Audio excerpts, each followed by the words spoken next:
The station called Axiom Prime floated in the empty space between three star systems. It belonged to no one and everyone at the same time. For 300 years, the greatest powers of the galaxy had met here to talk instead of fight. The station was old. Its metal walls had heard 1,000 arguments, 1,000 threats, and 1,000 promises of peace. Today, those walls would hear something different. Ambassador Yellen Vasquez stood near the back of the great council chamber. She was a small woman with dark hair turning gray at the edges. Her uniform was simple compared to the flowing robes and gleaming armor worn by the other delegates. She was human, and humans were still new to this game of galactic politics. The chamber was circular, with 7 raised platforms arranged in a ring. Each platform held the representatives of one of the conclave species. The Velthari stood tall on their platform, their blue skin shining under the lights. They were warriors, proud and fierce, with 4 arms and eyes that burned like small suns. Across from them, the Kreth floated in their containment fields. They had no true bodies, only structures of living crystal that pulsed with inner light. Their minds were vast and cold, and they remembered everything. The other 5 species watched from their platforms. The insect-like Moravan clicked their mandibles nervously. The gas-dwelling Ephori swirled in their pressure spheres.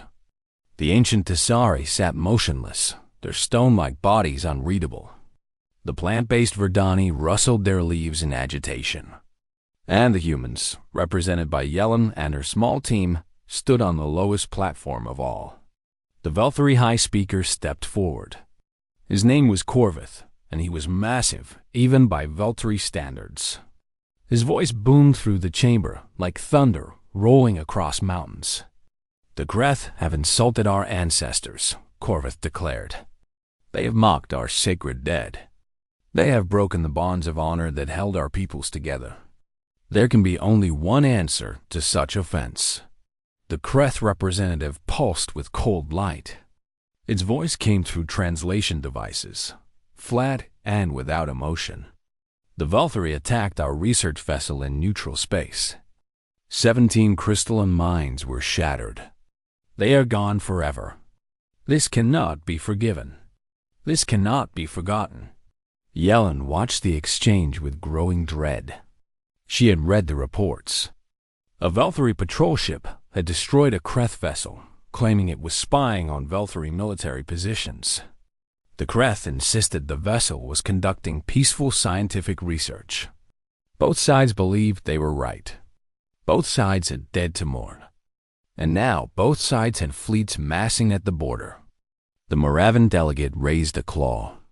"Perhaps there is room for negotiation. Perhaps compensation could be offered." "There is no compensation for honor," Corvith interrupted. "There is no payment for our sacred dead. The Kreth must kneel before us and beg forgiveness, or they will burn." "The Kreth do not kneel," the crystal being replied.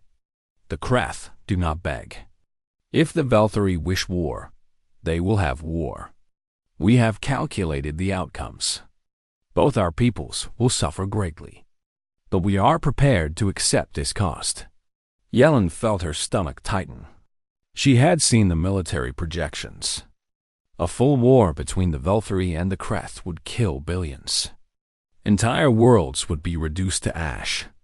And the other conclave species would be forced to choose sides, spreading the fire across the galaxy.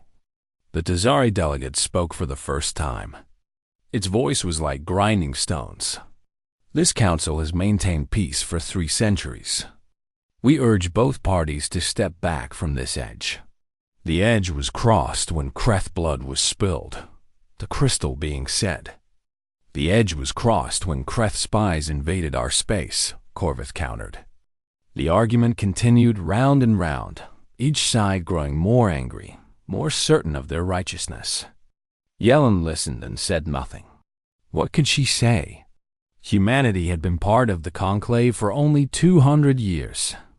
They were the youngest species here, the newest voice at the table. The elder races tolerated them, sometimes even respected them, but they did not listen to them. Not really. Yelen's assistant, a young man named Marcus, leaned close to her ear. "Ambassador, we have a message from Earth. Priority 1. Encrypted." Yelen nodded and stepped away from her platform. No one noticed her leave. No one cared what the human ambassador did while the great powers argued. She found a quiet corner and opened the message on her personal device. It was from the Historical Archives Division, a dusty office in Geneva that most people had forgotten existed. The message was short, just a few lines of text and a name. Yelen read it twice. Then she read it a third time. She understood immediately what they were suggesting. It was bold. It was dangerous. It might not work at all, but it was the only card humanity had to play. She returned to the chamber just as Corvith raised his upper arms in a gesture of finality. "I invoke the right of annihilation," he declared. The chamber fell silent. Even the Kreth crystals stopped pulsing. The right of annihilation was ancient, older than the conclave itself. It was written into the founding treaties as a last resort, a final option when all other paths failed. It allowed a species to declare total war on another, with no limits and no mercy. The goal was not victory. The goal was extinction. It had been invoked only twice in galactic history. Both times, entire species had been erased from existence. "You cannot be serious," the Ephori delegate whispered. "I am completely serious," Corvith replied. "The Kreth have 3 cycles to surrender unconditionally. If they refuse, we will hunt them across every star system, every asteroid, every frozen moon. We will not stop until their crystal minds are dust and their memory is erased from history." The Kreth representative pulsed brightly. "Then we will do the same to you. We have already begun our calculations. Our fleets are moving." Yelen watched the 2 great powers stare at each other across the chamber. She saw the smaller species shrinking back, terrified of being caught between these giants. She saw the future stretching out before them all, dark and bloody and endless. And she saw her chance. "I request the right to address the conclave," she said. Her voice was calm and clear. It cut through the tension like a knife through silk. Corvith turned to look at her. His burning eyes narrowed with something between amusement and contempt. "The human wishes to speak? How charming. What wisdom does your infant species have to offer us?" "A story," Yelen said. "Just a story from our history. It will not take long." The Kreth crystals pulsed with what might have been curiosity. "We will hear the human story. All data is valuable." Corvith hesitated, then gestured broadly with his 4 arms. "Very well. Let the human speak.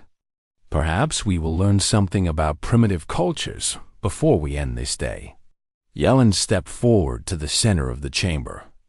She stood alone on the speaking floor, surrounded by beings who had conquered stars while her ancestors were still learning to make fire.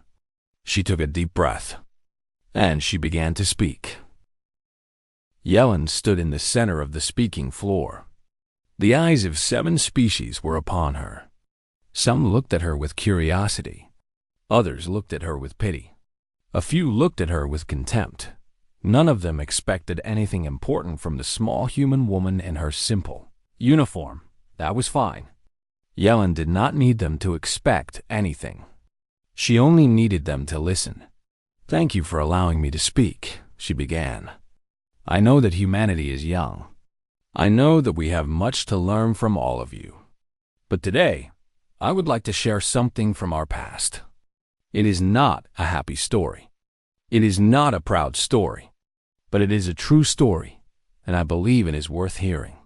Corvith crossed his 4 arms impatiently. "Get on with it, human. We have a war to prepare for." Yelen nodded calmly. "My story takes place on Earth, about 500 years before we reached the stars. At that time, humans were divided into many nations. These nations often fought each other. We were violent. We were cruel. We had not yet learned the lessons that the stars would teach us. The Moravan delegate clicked its mandibles. All young species are violent. This is known. What is your point? My point, Yellen continued, is that during this period, one human rose to power in a nation called Germany. He was a small man with a loud voice and dark eyes full of hate. He told his people that they were special, that they were better than all other humans. He told them that certain kinds of humans were not really human at all, that they were less than animals, that they deserved to be destroyed. The chamber was quiet now. Even Corvith had stopped his impatient shifting. This man built a machine of death, Yellen said. He built camps where millions of humans were taken to die. Men, women, children. The old and the young. The sick and the healthy. He killed them because of their religion, their ancestry, their beliefs. He killed them because they were different. He killed them because he could. Yellen paused and looked around the chamber. The numbers are important, so I will tell you. 6 million died in his camps. 6 million human beings, each with a name, a family, a life. They were turned to ash and smoke. Their bones were ground into dust. Their names were erased from records. This man wanted them to disappear from history itself. The Kreth crystals pulse slowly. This is a significant number for a single planetary conflict. Yes, Yellen agreed. And that is not counting the war he started. That war killed 60 million more. Cities were burned. Nations were shattered. The entire planet was consumed by fire and blood for 6 years. The Verdani delegate rustled its leaves in distress. How did your species survive such destruction? We survived because others rose against him, Yellen said.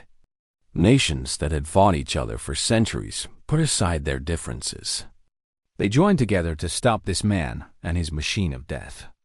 It cost them everything. Entire generations of young humans died on battlefields across our world. But in the end, they won. The man killed himself in a hole in the ground, hiding from the justice that was coming for him. Corvith made a sound that might have been a grunt. A fine story of military victory. But what does this have to do with us? Yellen held up one hand. I am not finished. The victory was important, yes. But what happened after the victory was more important. You see, the other nations did not simply destroy this man's armies and move on. They did something else. Something that had never been done before in human history. She paused to let the silence build. They put his followers on trial, she said. They gathered evidence of every crime. They documented every death, every cruelty, every horror. They took photographs and films. They collected testimonies from survivors. They created a record so complete and so terrible that no one could ever deny what had happened. The Tazari delegate spoke slowly. This is unusual. Most species prefer to forget their shamus. Yes, Yellen said. But humans chose to remember. We built museums dedicated to this horror. We required our children to learn about it in schools. We made films and wrote books and created monuments. We said 2 words over and over again, generation after generation. Never again. She turned to face Corvith directly. And we did something else. Something that is perhaps the most important part of this story. We took the name of that man, the name of that killer of millions, and we made it into the worst insult in our language. To call someone by his name is to call them a monster. To compare someone to him is to say they are beyond redemption. His name became a weapon, a warning, a curse. What was his name? The Afori delegate asked softly. The Len shook her head. I will not speak it here. Not in this sacred place of peace. But I will tell you this. Every human knows that name. Every human child learns what it means. And every human leader knows that if they follow his path, their name will be joined with his forever. They will be remembered not as conquerors, not as great warriors, but as monsters. Their memory will be cursed by every generation that follows. The chamber was completely silent now. Yellen could feel the weight of attention pressing down on her. "This is what humans call damnatio memoria," she said. "The condemnation of memory. It means that we do not simply defeat our enemies. We do not simply kill them. We transform their memory into a lesson. We make their names into warnings that echo through time." She looked at Corvith again. "You spoke of erasing the Creth from history. You spoke of destroying their memory. But I ask you, High Speaker, what memory will you leave behind? When this war is over, when billions are dead, when worlds are burning, what will the children of the galaxy say about the Velthari? Will they speak of your honor and your glory? Or will they speak your name the way humans speak the name of that dead monster from our past?" Corvith's burning eyes flickered. For the first time, Yellen saw something that might have been uncertainty in his face. "And you," she said, turning to the Creth crystals, "you speak of calculations and acceptable costs. But have you calculated this? Have you considered what it means to be remembered as destroyers, as killers of billions, as a species that chose extinction over peace? Your crystalline minds will preserve that memory forever. Every Creth that comes after you will know what you did. Is that the legacy you wish to leave?" The Creth representative pulsed with complex patterns of light. It did not respond. Yellen stepped back from the center of the floor. "I have said what I came to say. I am only a human, a representative of a young and foolish species. Perhaps my words mean nothing to you. Perhaps you will continue on this path of destruction. But I wanted you to know what we learned on Earth in our darkest hour. We learned that memory is more powerful than any weapon. We learned that the dead can speak louder than the living, if we let them. And we learned that the worst punishment is not death. The worst punishment is to be remembered as a monster forever." She bowed her head slightly. "Thank you for listening." The chamber remained silent as Yellen returned to her platform. Marcus was staring at her with wide eyes. The other delegates were looking at each other, uncertain what to say or do. Corvith opened his mouth to speak, then closed it again. For a long moment, the High Speaker of the Velthari Dominion stood in silence, his forearms hanging loosely at his sides. Finally, the Tazari delegate spoke. "This council will recess for deliberation. We will resume in 12 standard hours." No one objected. The great powers of the galaxy filed out of the chamber without another word. But as they left, Yellen noticed something interesting. They were looking at Corvith differently now. And Corvith had noticed it too. The seed had been planted. Now she could only wait to see what would grow. The corridors of Axiom Prime were busy with diplomats and officers moving between chambers and private quarters. Yellen walked slowly through the crowds, her mind heavy with thoughts. She had done what she could. She had spoken the truth, but she did not know if it would be enough. Marcus walked beside her, his young face troubled. "Do you think they listened, Ambassador? Really listened?" Yellen sighed. "I do not know. These are old species with old ways of thinking. They have been fighting and making peace for longer than humans have existed. Perhaps they heard only the words of a child trying to teach them about fire. They reached the human quarters, a modest section of the station far from the grand halls of the elder species." Yellen sat down in her small office and stared at the wall. The weight of billions of lives pressed down on her shoulders. If she had failed, those lives would be lost. A chime sounded at her door. "Come in," she said, expecting Marcus or one of her other staff members. Instead, the door opened to reveal a tall, crystalline form. The Creth ambassador floated into her office, its inner light pulsing with soft colors. Yellen rose quickly to her feet, surprised by this unexpected visit. Ambassador Vasquez, the Creth said through its translator. I hope I am not disturbing you. I wish to speak with you privately. Yellen gestured to a seat, then remembered that Creth did not sit. Of course. Please, make yourself comfortable. How can I help you? The crystal being pulsed thoughtfully. Your words in the council chamber were unusual. I have been processing them since you spoke. I find that I do not fully understand them. What part confuses you? Yellen asked. All of it, the Creth admitted. You spoke of memory as a weapon. You spoke of names carrying power across generations. You spoke of shame as something that could change behavior. These concepts are difficult for us. Yellen nodded slowly. I think I understand. The Creth have perfect memory, yes? You remember everything exactly as it happened. Correct. Every Creth mind preserves all experiences without change or loss. Memory is simply data to us. We do not attach emotional weight to it. Then, you do not have shame, Yellen said. You do not feel guilt for the actions of your ancestors. The Creth crystals flickered. We learn from past mistakes. We adjust our calculations to avoid repeating errors. But we do not feel bad about them. Is that what shame is? Feeling bad about the past? Yellen thought carefully before answering. Shame is more than that.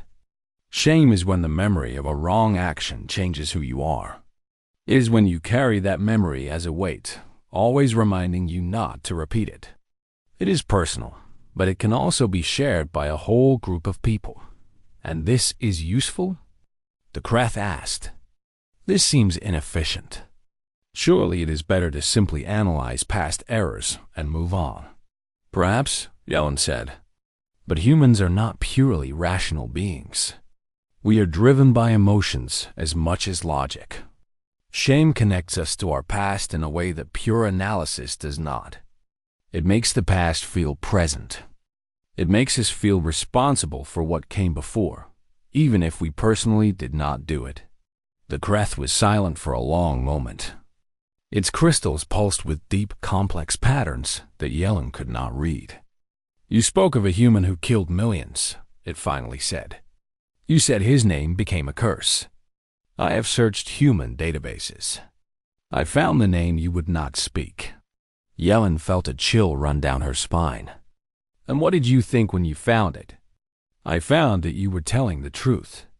Humans use his name as the ultimate comparison for evil. Politicians who are compared to him lose their careers.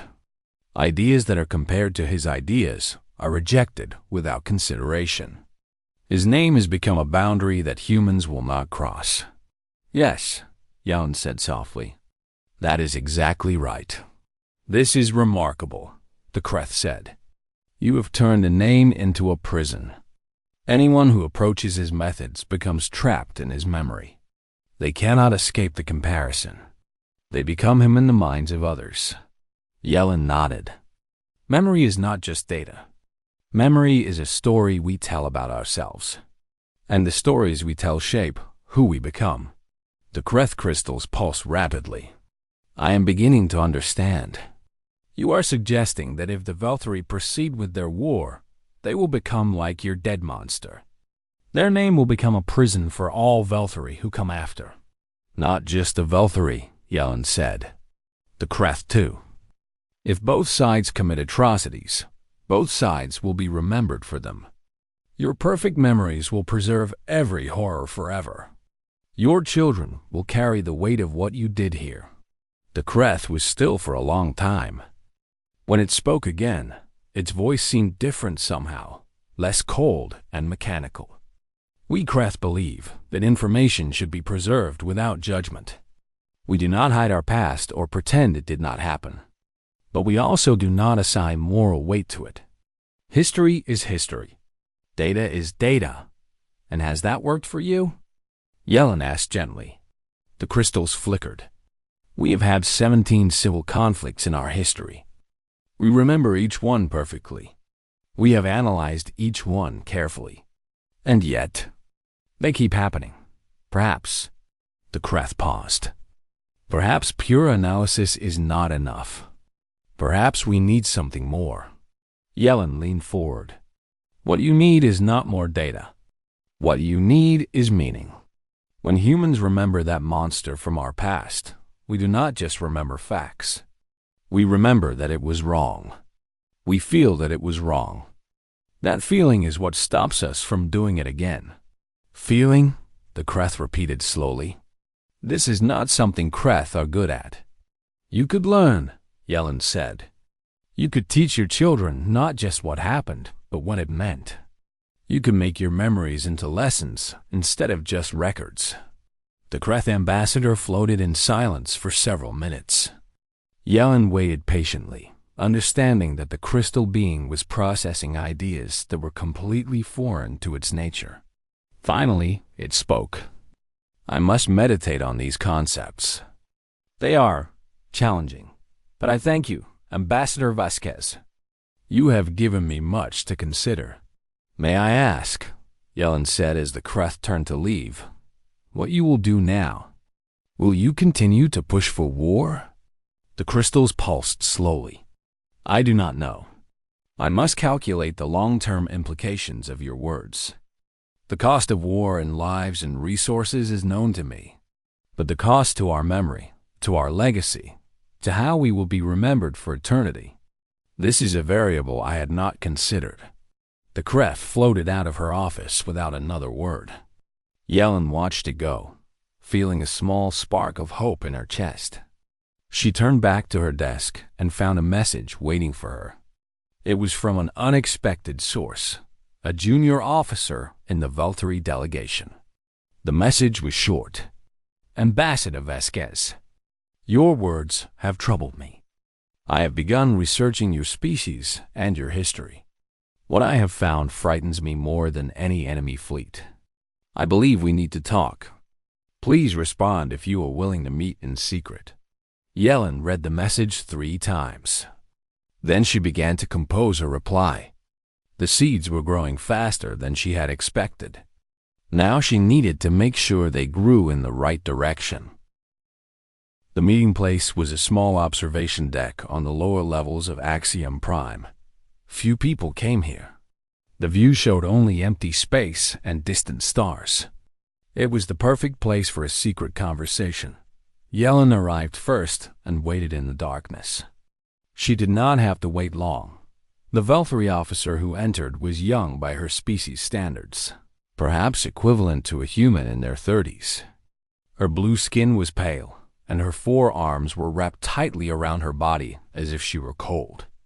Her name was Theron, and she served as a tactical analyst in the Valtteri delegation. Thank you for coming, Theron said. Her voice was quiet, almost a whisper. I am taking a great risk by meeting with you. I understand, Yellen replied, and I appreciate your courage. What did you want to tell me? Theron walked to the observation window and stared out at the stars. After your speech, I could not stop thinking about what you said. The idea that memory could be used as a weapon. It seemed strange to me at first. We Valtteri believe in glory. We believe that great warriors are remembered forever, that their deeds inspire future generations.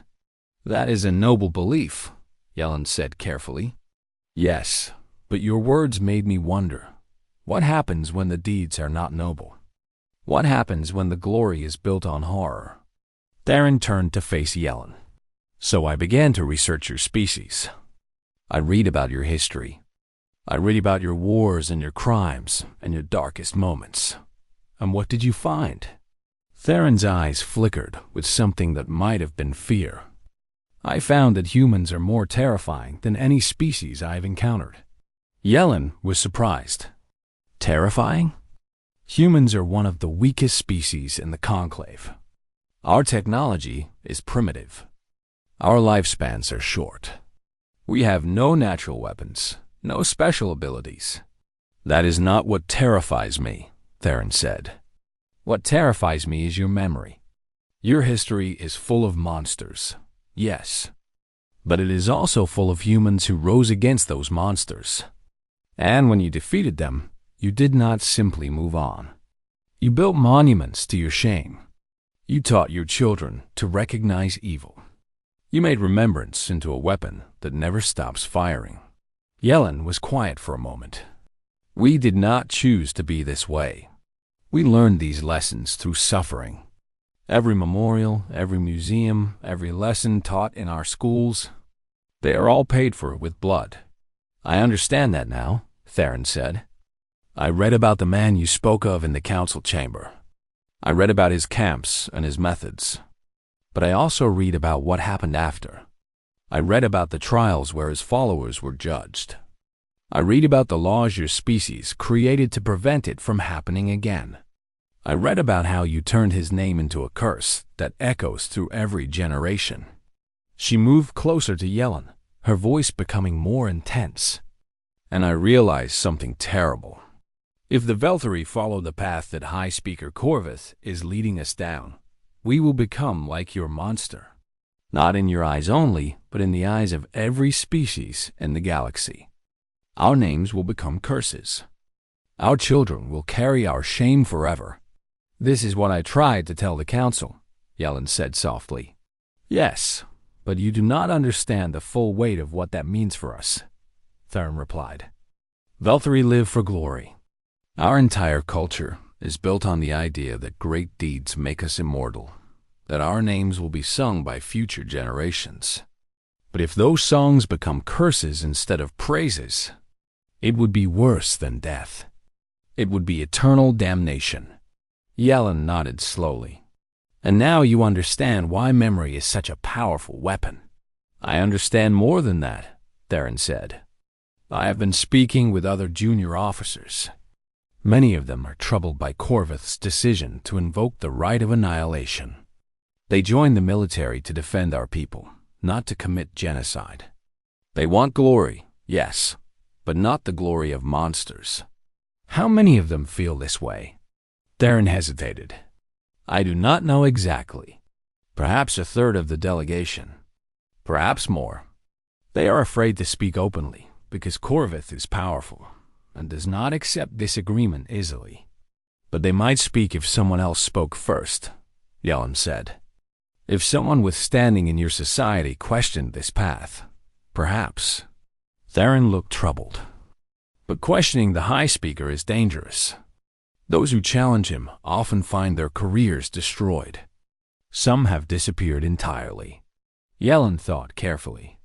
What if the question did not come from within? What if it came from outside, from a neutral source that Corvus could not punish? What do you mean? The Tazari, Yellen said. They are the oldest species in the Conclave. They have stood neutral in every conflict for thousands of years. If they were to raise concerns about the Velthari path, even Corvus would have to listen.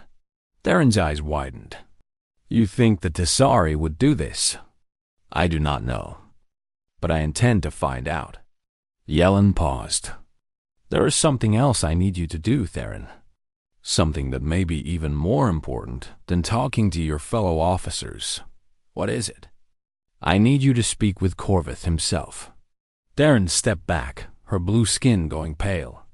That is impossible. He would never listen to me. I am nobody, just a tactical analyst.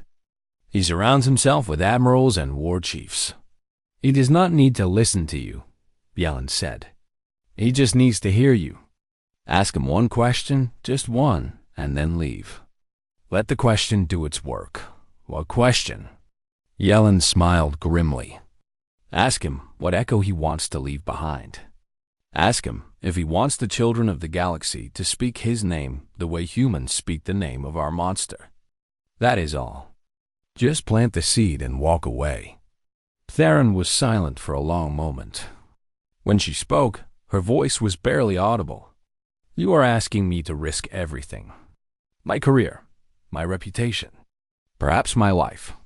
I am asking you to save your people, Yellen replied. Not just from the Kreth, but from themselves. If this war happens, the Velthari will win or lose. Either way, They will be remembered as destroyers. Is that the legacy you want for your children? Theron stared out at the stars.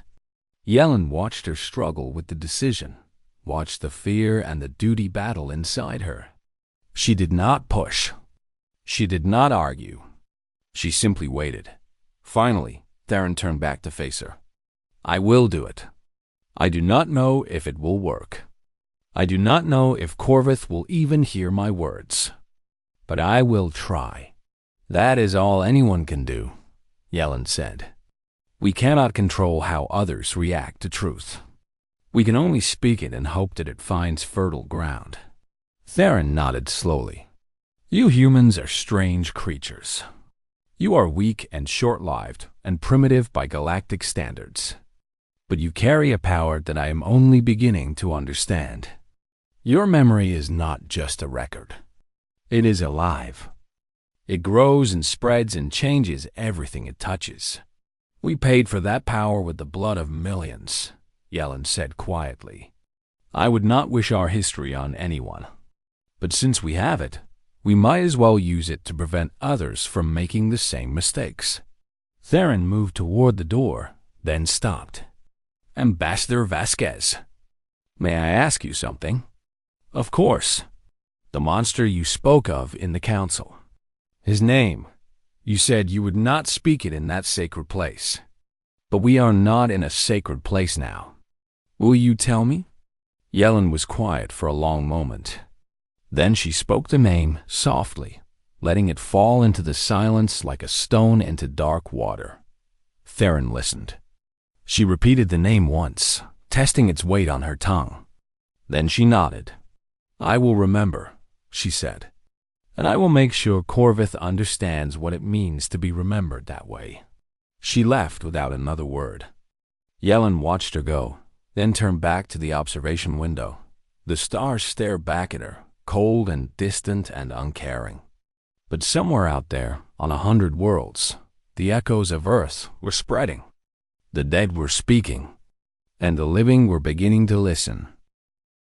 The great council chamber of Axiom Prime was full again. The 7 species had returned to their platforms, their representatives standing in formal positions. But something had changed. The air felt different. The tension that had filled the room before was still present, but it was mixed with something else. Something like uncertainty. Something like doubt. Yellen stood on the human platform and watched the other delegates carefully. She noticed that several of the Vulthury officers were looking at their high speaker with expressions that were hard to read. She noticed that the Kreth crystals were pulsing in patterns she had never seen before, slow and complex, and somehow thoughtful. She noticed that the Tazari delegate had moved slightly forward on its platform, as if preparing to speak. Corvith stood in the center of the Vulthury platform. His forearms were crossed, and his burning eyes swept across the chamber. But Yellen could see something different in his posture. He seemed smaller somehow, less certain of himself. The Tazari spoke first. His voice was like ancient stones grinding together, slow and heavy with the weight of millennia. This council has deliberated. We have consulted with our ancestors and our descendants. We have considered the paths that lie before us. The Tazari paused, and we have listened to the words of the human ambassador. Corvith made a sound of irritation. The human's words were pretty, but they changed nothing. The Kreth have insulted our honor. The right of annihilation has been invoked. These are facts that cannot be undone with stories. Stories are how civilizations are built, the Tazari replied calmly. Stories are how they are remembered. The human spoke of a monster from Earth's past, a creature of such evil that its name became a curse. We Tazari have watched the rise and fall on 1,000 species. We have seen monsters before, and we have seen what happens to those who become monsters themselves. The chamber fell silent. Even Corvith did not interrupt. The species that commit atrocities are not remembered for their victories, the Tazari continued. They are remembered for their crimes. Their names become warnings. Their monuments become lessons. Their descendants carry their shame across the ages. The stone-like being turned to face Corvith directly. Is this the legacy you wish for the Veltri, High Speaker? Is this the song you want your children to sing? Corvith's burning eyes flickered. Our children will sing of glory. They will sing of victory over our enemies. Will they? A new voice spoke. Yellen looked up in surprise. It was Theron, the young Veltri officer, stepping forward on her platform. Several senior officers moved to stop her, but she continued speaking. I have studied human history, High Speaker. I have seen what happens to species that choose extinction over peace. They win their wars, yes, but they lose something far more important. They lose the right to be remembered with honor. Corvith turned his burning gaze on her. You dare to speak in this chamber, child? You dare to question my decisions? I dare to ask a question, Theron replied. Her voice was shaking, but she did not back down. What echo do you want to leave behind, High Speaker? When the children of the galaxy speak your name 1,000 years from now, what do you want them to say? The chamber was absolutely still. No one moved. No one spoke. Then, slowly, other Veltri officers began to step forward. First one, then another, then a dozen more. They did not speak, but their movement said everything. They were standing with Theron. They were questioning their High Speaker. Corvith looked at his officers, at the other delegates, at the weight of history pressing down on the chamber. For the first time, Yellen saw doubt in his eyes. Real doubt. The Kreth ambassador floated forward. The collective has performed new calculations. We have added a variable that was previously missing from our analysis. The cost to our legacy. The cost to how we will be remembered. The crystals pulse slowly. The results are troubling. If we proceed with this war, we will achieve our military objectives. But we will also achieve something else. We will become the monsters of future generations. Our name will be a curse in 1,000 languages. The Greth care about how they are remembered? Corvith asked, surprised despite his anger. The Greth preserve all memory perfectly, the ambassador replied. We thought this meant we were masters of the past. But the humans showed us that memory is not just preservation. It is judgment. It is meaning. If we fill our memories with horror, we will carry that horror forever. Our descendants will know exactly what we did. They will judge us for eternity. The HFY delegate swirled in its pressure sphere. The HFY concur with this analysis. We have long believed that the past is simply the past. But perhaps the past is also the future. Perhaps what we do today becomes who we are tomorrow. One by one, the other species added their voices. The Moravan, the Verdani, even the silent Tazari spoke of the power of memory, of the weight of legacy, of the importance of being remembered well. Corvith stood alone in the center of the chamber, surrounded by voices calling for peace. His forearms hung at his sides. His burning eyes had dimmed to a soft glow. Finally, he spoke. I am Veltri. I was raised to seek glory in battle. I was taught that honor is found in the blood of enemies. He paused. But I was also taught that honor means protecting your people. And perhaps protecting them from the curse of eternal shame is more important than any military victory. He turned to face the Kreth ambassador. The right of annihilation was invoked in anger. It can be revoked in wisdom. The Veltri fleets will stand down. We are willing to discuss other ways to resolve this conflict. The Kreth crystals pulsed with what might have been relief. The collective accepts this offer. We will also stand down our forces. We are willing to discuss reparations and agreements that can prevent future conflicts. A wave of released tension swept through the chamber. Delegates began to move and speak, their voices mixing together in a sound that was almost joyful. The war that had seemed inevitable just hours ago was now dissolving like morning mist. The Tazari delegate spoke one final time. This council has witnessed something rare today. Two great powers have stepped back from the edge of destruction. They have chosen to be remembered as peacemakers rather than destroyers. This is worthy of commemoration.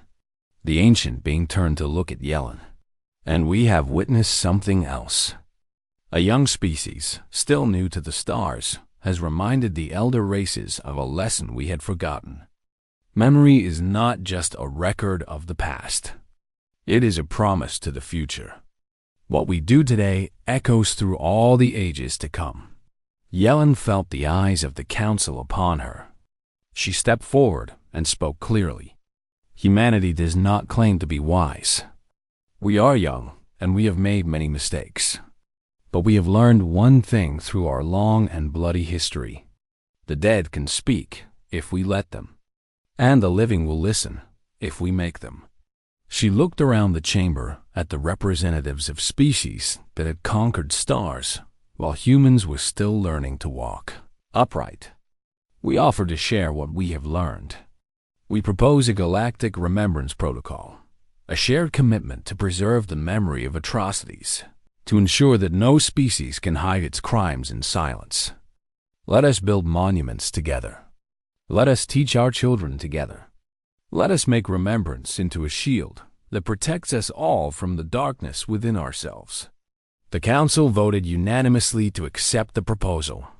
Later, after the formal ceremonies were complete and the delegates had begun to leave, the Kreth ambassador approached Yellen one final time. "I asked you before what shame feels like," it said. "I think I am beginning to understand. It is not pleasant, but perhaps it is necessary." "Perhaps it is," Yellen agreed. "Your species paid a terrible price to learn this lesson. Millions of your people died. Your world was burned and broken." "Yes," Yellen said. "We paid in blood and fire and suffering. We carry scars that will never fully heal. And yet you shared this wisdom with us freely," the Kreth observed. "You could have kept it as a weapon, a secret advantage over the elder races.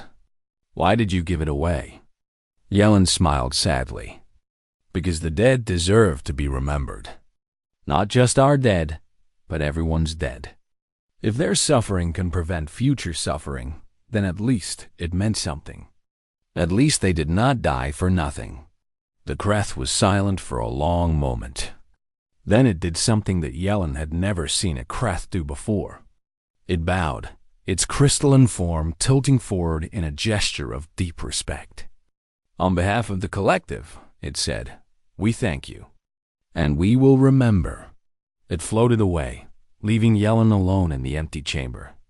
She stood there for a while, looking at the platforms where the great powers had stood, where the fate of billions had been decided. The chamber was quiet now. The war drums had fallen silent. The echoes of Earth had done their work. Somewhere out there in the darkness between stars, the fleets were standing down. The weapons were being powered off. The soldiers were going home. And somewhere on Earth, in the dusty archives of Geneva, an old name rested in its files. A name that had been spoken in horror and whispered in shame for centuries. A name that had become a curse, a warning, a boundary that humanity would never cross again. Today, that name had saved billions of lives. The dead had spoken, and the living had finally listened.